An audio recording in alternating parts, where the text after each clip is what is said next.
Praise the lord. అందరికీ వందనాలు. ఈరోజు దేవుని వాక్యం అనే కార్యక్రమానికి మీకు అందరికీ ఆహ్వానం తెలియజేస్తున్నాను. నేటి దినమూల వాక్యముగా సొలొమోను రాసినటువంటి సామెతలు 19వ అధ్యాయము 16వ వచన భాగాన్ని చదువుకుందాం. చూడండి ప్రియులారా, ఆజ్ఞను గైకొనువాడు తన్ను కాపాడుకున్నవాడు, తన ప్రవర్తన విషయమై అజాగ్రత్తగా నుండువాడు చచ్చును. తన ప్రవర్తన విషయమై అజాగ్రత్తగా నుండివాడు చచ్చును అనే మాటను మనం చూస్తున్నాం. చూడండి ప్రియులారా, ఎందుకు ఒక మనిషి చచ్చిపోతూ ఉన్నాడు? చనిపోవడం అనగా సమాధి చేయబడడం కాదు, ఆధ్యాత్మికంగా చనిపోవడము, క్రీస్తుకు దూరం అయిపోవడము. బ్రతికి ఉన్నానన్న పేరు మాత్రమే ఉన్నది కానీ నీవు మృతుడవే అనే మాట మనకెందుకు వర్తిస్తుంది? ఆ జీవితాన్ని మనం ఎందుకు జీవించవలసి వస్తుంది అని అంటే 2 విషయాలు చాలా ప్రాముఖ్యమైనటువంటిది. ఒకటి ప్రవర్తన, రెండవది అజాగ్రత్త. ఏంటి అజాగ్రత్త? ఏంటి అజాగ్రత్త? చూడండి ప్రియులారా, మనము ఇప్పుడు ఒక కొండ ఎక్కాలనుకున్నాం. ఆ కొండ ఎక్కాలనుకున్నప్పుడు కొండ మనము ఎక్కి ప్రయాణం నడుచుకుంటూ వెళ్ళాలనుకున్నప్పుడు కాళ్ళకు చెప్పులు ఉంటే మనకేవి కుచ్చుకోకుండా మంచిగా చక్కగా ఉంటుంది. ఏదైనా షూ కానీ చెప్పులు కానీ వేసుకోవాలి. ఏదైనా ముళ్ళ బాటలు నడుస్తున్నాం అనుకోండి, రాళ్ళలో నడుస్తున్నాం అనుకోండి, కాళ్ళకు మన పాదాలకు హాని కలగకుండా ఏవో ఒక పాదరక్షలు మనం వేసుకోవాలి. వేసుకుంటేనే కానీ మనకు ఆ ప్రమాదం నుంచి బయటపడలేదు. అవన్నీ ఏవి కావు, నాకు నేను అలాగే వెళ్తాననే అజాగ్రత్తగా ఉందనుకోండి, కాళ్ళకు కుచ్చుకోవలసినవన్నీ కుచ్చుకుంటాయి, మనము రక్తం గారుతుంది, అక్కడ నష్టపోతాము, మన ప్రయాణము కొంత దెబ్బతింటూ ఉంది. ఆ విధంగానే ఆధ్యాత్మికమైన జీవితంలో కూడా నీవు కానీ నేను కానీ ఎవరమైనా సరే మన ప్రవర్తన విషయంలో అజాగ్రత్తగా ఉంటే మనం సస్తామనే వాక్యం చాలా స్పష్టంగా తెలియజేస్తుంది. మొట్టమొదటి సంతానమైనటువంటి ఆదామవ్వలను కనుక మనం గమనిస్తే, దేవుడు చెప్పిన ఆజ్ఞను వినకుండా, దేవుడు చెప్పిన ఆజ్ఞను పాటించకుండా వాళ్ళు ఏం చేశారట? ఆజ్ఞను అతిక్రమించి వేసి అజాగ్రత్తగా వాళ్ళు జీవించడం వలన దేవుడు వారితో మాట్లాడుతున్నాడు, ఇదిగో మీరు దినమున నిశ్చయంగా చచ్చిపోతారన్నారు. కానీ శారీరకంగా వాళ్ళు చావలేదు, కానీ ఆధ్యాత్మికంగా వాళ్ళు చచ్చిపోయారు. శారీరకంగా ఏదో ఒక రోజు చస్తాము, అది కంపల్సరీ చచ్చిపోతాం. కానీ బ్రతికి ఉండగానే చనిపోవడం అనగా దేవునిలో ఉండకుండా చనిపోవడము అని లేఖనాలలో మనం ఇక్కడ చాలా స్పష్టంగా చూడగలుగుతున్నాం. అజాగ్రత్త వల్లగా చచ్చేటువంటి వాళ్ళు చాలామంది ఉన్నారట. కొంతమంది అజాగ్రత్తగా ఉండి వారికి ఉన్న తలాంతులను పోగొట్టుకుంటున్నారు, వారికి ఉన్న వరాలను పోగొట్టుకుంటున్నారు, వాళ్ళకున్న అభిషేకాలను పోగొట్టుకుంటున్నారు, వాళ్ళకున్న పరిశుద్ధతను పోగొట్టుకుంటున్నారు.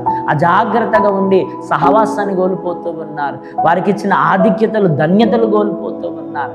వీటన్నిటి కారణం ఏంటంటే వాళ్ళ యొక్క ప్రవర్తన యొక్క అజాగ్రత్త మాత్రమే. అజాగ్రత్తగా ఉండి వాడు చచ్చునని వాక్యం సెలవిస్తుంది. చూడండి ప్రియులారా, యెహెజ్కేలు గ్రంథం 33వ అధ్యాయం 5వ వచనంలో ఇలా వ్రాయబడి ఉంది, బాకనాదములు వినియును వాడు జాగ్రత్త పడకపోయిన గనక తన ప్రాణమునకు తానే ఉత్తరవాది. ఏలైనగా వాడు జాగ్రత్త పడిన ఎడల తన ప్రాణమును రక్షించుకొనును. జాగ్రత్తగా నుండిన ఎడల, అజాగ్రత్తగా నుండిన ఎడల అనే మాట మనం చూస్తున్నాం. బాకనాదము ఊదినప్పుడట. బాకనాదం ఎప్పుడు ఊదుతారంటే ప్రియులారా, యుద్ధాలు జరుగుతున్నప్పుడు ఊదుతారు. ఆ యుద్ధాలు జరుగుతున్నప్పుడు శత్రువులు వస్తున్నారు, జాగ్రత్తగా ఉండండి, యుద్ధానికి సిద్ధంగా అండి, ఒకవేళ మీరు యుద్ధాలు చేయలేకపోతే మిన్లలోనికి వెళ్ళిపోండి అని ఒక సూచన. అది ఆ సూచన వినకుండా, పట్టించుకోకుండా, ఆ బాగనాదమై వినకుండా, లెక్క చేయకుండా ఉంటే ఎవడో ఒకడు వస్తాడు, ఖచ్చితంగా కొట్టి చంపుతాడు. ఆ విధంగానే మన ప్రవర్తన విషయంలో మనం ఈ విధంగా అజాగ్రత్తగా ఉండకూడదు. ఒకసారి పరిశుద్ధాత్మ దేవుడు, తండ్రి అయిన దేవాది దేవుడు నోవాహుతో మాట్లాడుతూ అంటున్నాడు, ఇదిగో నోవాహు, నేను చెప్పే మాటలు వినుము, అవి ప్రకటించుము. ఎవడైనా నా మాటలు విని గనక నీ మాట ప్రకారంగా ఓడలోనికి ఎక్కితే, ఓడలోనికి వస్తే నిన్ను, నీ కుటుంబాన్ని, నీ మాట విన్న వారిని, అవి పక్షులు కానీ, జంతువులు కానీ, మనుషులు కానీ ఎవరైనా కానీ రక్షించబడతారు, లేకుంటే చస్తారు. ఈ మాటలు ప్రకటించమని చెప్పాడు ఆయన. ఆ విధంగానే ఆయన తన మీద నేరం మోపుకొనకుండానట్లుగా అందరికీ ప్రకటించాడు.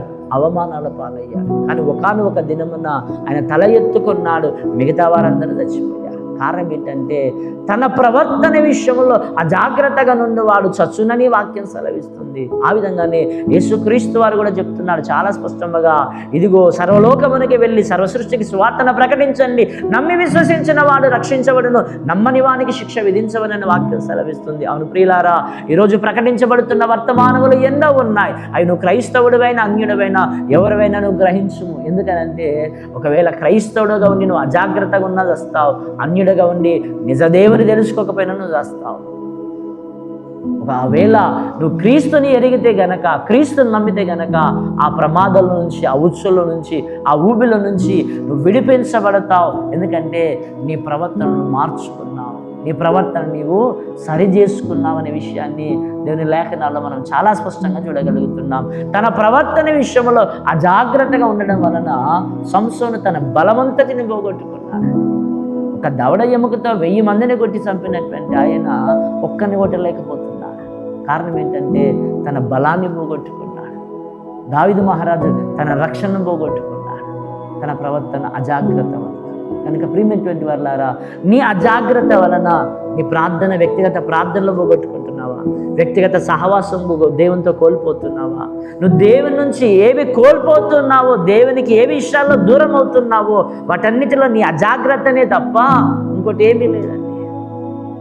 ఎన్నో కష్టాలు, ఎన్నో బాధలు, ఎన్నో ఇబ్బందులు నీకంటే ఎక్కువగా ఉన్న వాళ్ళు దేవుళ్ళు నిలబడుతున్నారు. నీకేమైంది అంటే నీ అజాగ్రత్త, నీ ప్రవర్తన, నీ ఆలోచన విధానం, నీ నడవడిక సరిగ్గా లేక దేవునికి దూరం అవుతున్నాం. కనుక ప్రియులారా, అటువంటి జీవితాన్ని జీవించకుండా జాగ్రత్తగా జీవించుదాం, మన ప్రవర్తన సరి చేసుకుని జీవించుదాం, దేవుని ఆజ్ఞకు లోబడి జీవించుదాం.